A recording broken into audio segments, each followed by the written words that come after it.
আমরা এখনো জীবিত, কারণ আমরা কবরস্থানে রাত কাটিয়েছি। আমরা অর্ধেক পানি হাঁটু পানিতে দাঁড়িয়ে পুলিশের ভয়ে রাত কাটিয়েছি।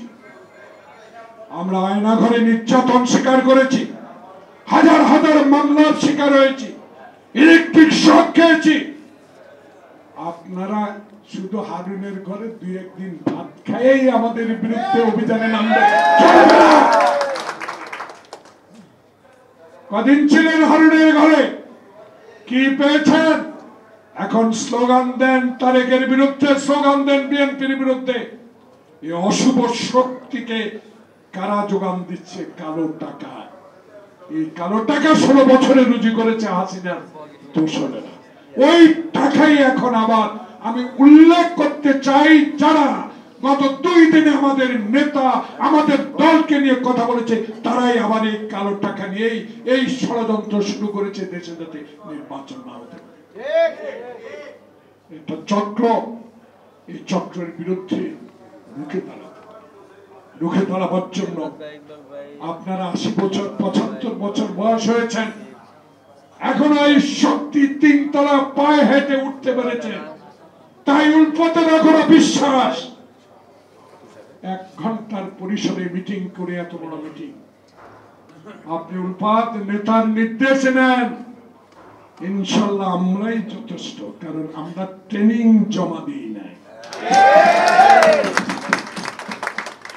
অ্যান্টিব্যাকটেরিয়াল অ্যাডিটিভ যুক্ত সেরা ওয়াটার ট্যাঙ্ক বিশুদ্ধ পানিতে ব্যাকটেরিয়া জন্মাতে দেয় না। অস্ত্র জমা দিয়েছি, আওয়ামী লীগ জমা দেয় নাই। সে অস্ত্র দিয়ে এর সাথে সহযোগিতা বিএনপিকে ধ্বংস করতে চেয়েছিল। রাখে আল্লাহ মারেকে এরশাদও পারে নাই, মঈন ফখরুলও পারে নাই। আপনারাও নতুন ষড়যন্ত্র করে আবার এই বিশ্বের দরবারে গ্রহণযোগ্য ব্যক্তিকে দ্বারা আমরা সমর্থন দিয়ে এই ইন্টেরিয়াম গভর্নমেন্টে বসেছি। আজকে তাকে কলঙ্কের অধ্যায় ইতিহাস লেখার জন্য আরেকটা চক্রান্ত যদি ইন্টেরিয়াম গভর্নমেন্ট ডক্টর ইউনূস আপনি কানে শুনেন, তাহলে আপনার হাসিনার মতো ইতিহাসে কলঙ্কিত হয়ে যাবে। দয়া করে লন্ডনে বৈঠক নিয়ে অনেক কটূক্তি করেছেন জামাত ইসলাম, উচিত করেন, আমাকে এত সহজ না। জনগণের কাছে যান, ক্ষমা চান, তারপর জনগণ ঠিক। তাই আমাদের নেতা তারেক রহমানের স্পষ্ট বক্তব্য, এই বক্তব্য সোজা, দিনের ভোট দিনে হবে, আমার ভোট আমি দেব, আমি আমার পছন্দের মার্কা পছন্দ করব। সেই মার্কায় যদি বাংলাদেশ জাতীয়তাবাদী দলের তারেক রহমান খালেদা জিয়ার নেতৃত্বে যে দল নির্বাচন অংশগ্রহণ করবে, একটি সুষ্ঠু নির্বাচনের মাধ্যমে যদি আমরা জনগণের ম্যান্ডেট পাই, তাহলে আমরা সরকার গঠন করব।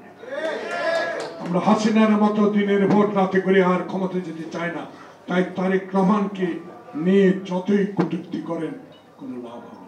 ক্ষমা চান, প্রত্যাহার করে নেন, নাহলে আপনাদের ভাগ্যে যে কি ঘটবে আল্লাহ ছাড়া কেউ জানে না। আল্লাহ হাফেজ। বাংলাদেশ জিন্দাবাদ। দারুণ বক্তব্য রাখলেন।